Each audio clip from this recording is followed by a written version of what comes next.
नमस्कार साथियों। इस देश में क्या क्या हो रहा है, कभी कुछ, किसी ना किसी बहाने हवा को गर्म कर दीजिए। बस ताज़ा मामला अलीगढ़ की एक महिला है रुबीना खानम। आज की गुफ्तगू इसी पर की है।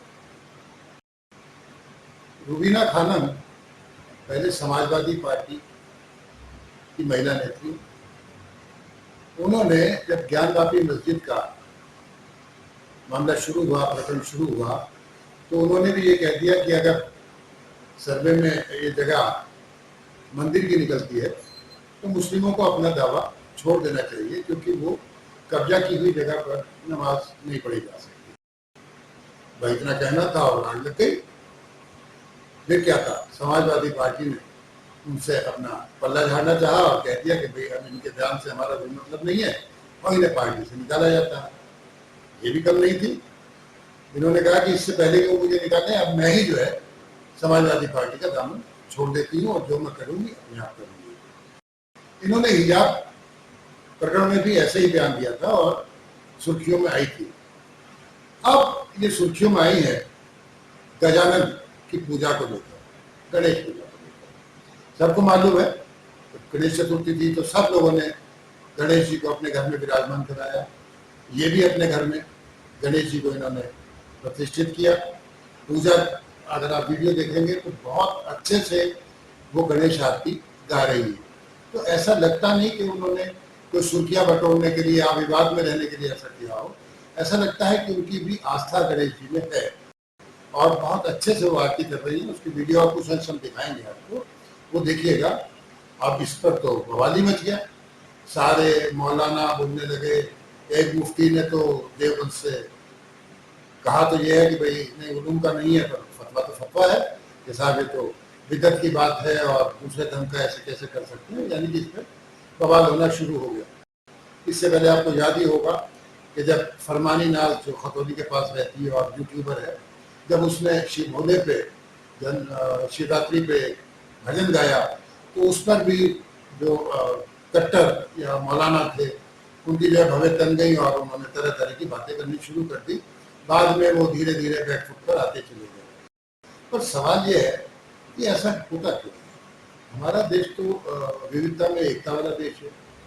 मैं किसी धर्म को मानूं, आप किसी धर्म को मानिए। मैं आपके रास्ते में ना आऊँ, आप मेरे रास्ते में मत आइए। मेरे ख्याल इस्लाम भी यही सिखाता है कि मैं तुम्हारे लिए रास्ता छोड़ूंगा, तुम मेरे लिए रास्ता छोड़ो। और धर्म अपनी पसंदगी से जैसे उसे पसंद है वैसी पूजा करे, वैसा खाना खाए, वैसे कपड़े पहने। तो जरूरी नहीं है कि हमारी सब में सहमति हो, लेकिन दूसरे की सहमति का आदर हमें भारतीय संस्कृति ने सिखाया है, जो हमें करते रहना चाहिए। तो आज फिर हमारे साथ भाई निर्मल जी हैं, जिनका परिचय मैं आपसे करा चुका। और बहुत लोगों ने जो प्रतिक्रिया दी उसमें निर्मल जी की बड़ी प्रशंसा की कि उन्होंने बहुत अच्छे से टिप्पणी की और विभाग टिप्पणी करके उन्होंने ज्ञान दर्शन किया। आज भी मैं चाहूँगा कि निर्मल भाई साहब से पूछूं कि जो हमारे भारतीय मुद्दे हैं, जो संस्कृति है, क्या उसमें ऐसा करना मतलब समाज को भूख क्या रहा है? आखिर हर एक बात का विरोध, अच्छी बात का भी विरोध, आखिर ये क्या हो रहा है? निर्मल जी, हमारे दर्शक जानना चाहते हैं।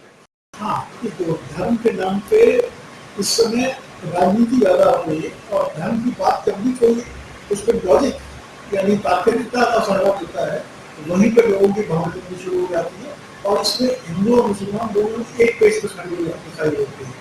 अब इन हदीस में मोहम्मद साहब के ऐसे अनेक प्रसंग हैं जहाँ पर उन्होंने धार्मिक विविधता पे अपने जो स्टैंड लिया उससे उनका उदारता का परिचय उन्होंने दिया। एक यहूदी औरत थी, उनके ऊपर चूड़ा फेंकने दी थी और उस चूड़ा फेंकने वाली औरत जब बीमार हुई तो उन्होंने उसके लिए सहायता के लिए काफी कुछ किया। ये हदीस में दिया हुआ है। और इसके बावजूद और जब ये इस्लाम में कहा जाता है कि जो मोहम्मद साहब ने किया है वही सुन्नत है, इसके बावजूद अभी भी कोई बात जरा सी कोई लॉजिक की कहने की कोशिश करता है।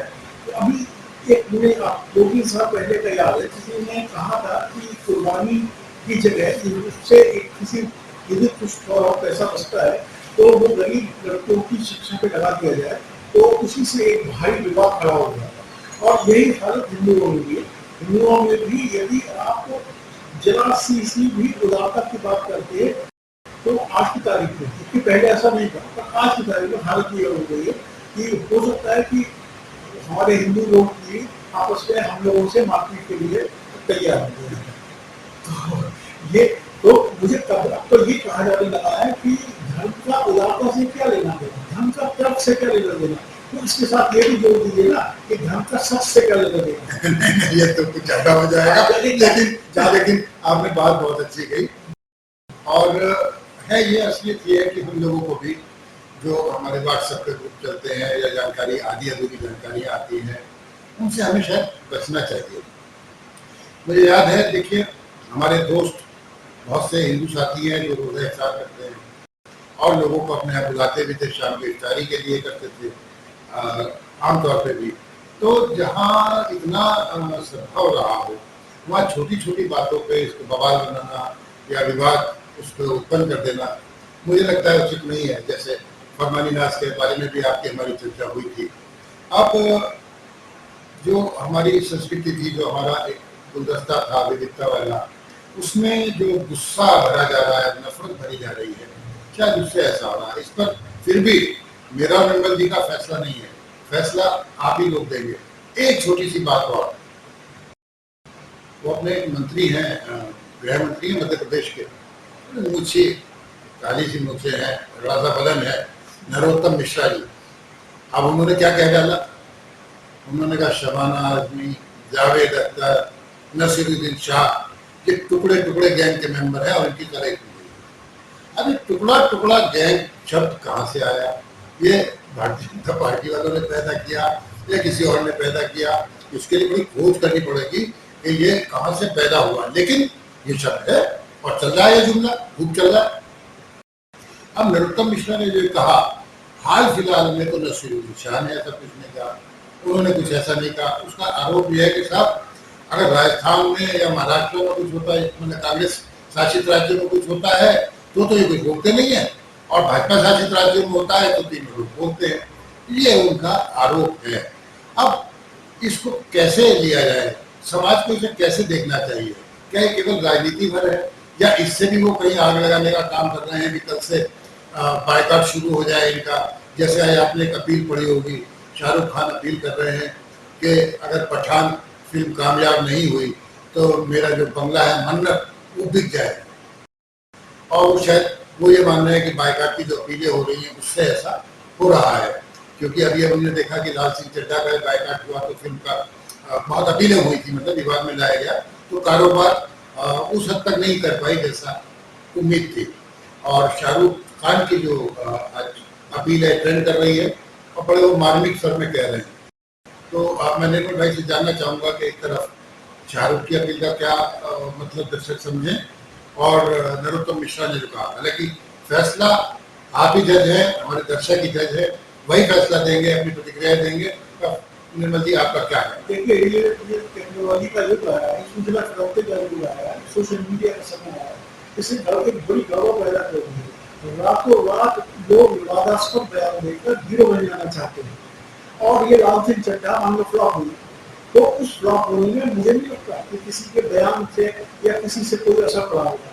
लाल सिंह चड्ढा एक ऐसी कहानी है जो बहुत सारे लोगों की इमेजिनेशन को टच नहीं करती। यदि इमेजिनेशन को नहीं छूटे या आपको वो लोगों की उस पर जो उम्मीदें थी उस पर खरी नहीं उतरी, उस वजह से फेल हो रही है, तो उसको ये नहीं माना जा सकता कि लोगों ने बायकॉट की कॉल दी थी वो उस वजह से मिले। अब ये सही कहा। और ये कहना कि खाली पठान फिल्म की फ्लॉप हो जाएगी तो मेरा बंगला बिक जाएगा, देखो भाई ये बिजनेस है, जब तुम करोड़ों में कमाते हो तो ये खतरा तो हमेशा बरकरार रहता है कि यदि एक देखिए पूरी फिल्में जितनी बनती है साथ में, उसमें से ये जो आंकड़ा कहता है कुछ मिला के 30 से 32% फिल्में जो है ये माना जाए कि रहती है जो खर्चा निकाल लेती है, 8 से 10% ऐसी होती है जो कमाती है। तो यही ये एक बिजनेस का आंकड़ा है, और इसमें इस तरह के बयान देके मेरा बंगला बिक जाएगा, आप भावुकता से इस फिल्म नहीं खेलना चाहिए। ये गलत दिशा में आप भावुकता का इस्तेमाल कर रहे हैं, और न किसी के कहने से बयान से पठान के भी देखने योग्य पिक्चर होगी, लोगों की इमेजिनेशन को टच करेगी तो देखी जाएगी। नहीं यदि देखिए एक समय में संतोषी माता आई थी, बहुत छोटी लागत पे बनी हुई पिक्चर, और भी छोटी लागत पे बनी बहुत सारी पिक्चरें आई और खूब सफल हुई। तो खाली टेक्नोलॉजी से कोई चीज सफल नहीं हुआ करती, साहित्य का ही, साहित्य संस्कृति फिल्म भी और साहित्य संस्कृति का ही एक हिस्सा है। तो वाले भाई साहब हर काल में हर समय ये बात जरूर है कि आजकल इनकी दुकानें ज्यादा चल रही हैं, ये रहे हमेशा रहे दुकानें आजकल चल रही हैं इनकी, और इसी और इनके ये भी दुकानें एक दिन ऐसा आएगा लोग इनसे रुक जाएंगे और इनकी दुकानें अल्टीमेटली एक ना एक दिन बंद होंगी। बहुत बढ़िया। देखिए आपने सुना निर्मल भाई साहब ने क्या कहा कि इन सारी बातों से एक ना एक दिन लोग रुक जाएंगे और ये दुकानें बंद होंगी। अब जैसे रूबिया खानम ने भी कहा कि गणेश पूजा को सलमान भी करते हैं और शाहरुख भी करते हैं, और सलमान को वार्निंग तो मिली थी, किसी ने चेतावनी या धमकी तो देने की कोशिश की थी, लेकिन उसका जो गणेश शब्दों में कहने का अर्थ है वो ये है कि चाहे वो मौलाना हो या इस्लाम के विद्वान, इस्लामिक विद्वान, वो मेरे जैसी औरत के लिए तो फतवा देने को तैयार है और सजा देने को तैयार है, पर सलमान या शाहरुख के लिए तो नहीं कहेंगे क्योंकि वो बड़े आदमी हैं। इसी के साथ आज की बात हम समाप्त करते हैं गुफ्तगू। फिर मुलाकात होगी, निर्मल जी भी साथ होंगे, आपसे फिर अनुरोध, कृपया अगर आपको वीडियो पसंद आई तो इसे शेयर करें अपने मित्रों में, अपने परिवारजनों में, और हमें अपनी प्रतिक्रिया से जरूर अवगत करें। तब तक के लिए नमस्कार, बहुत बहुत धन्यवाद।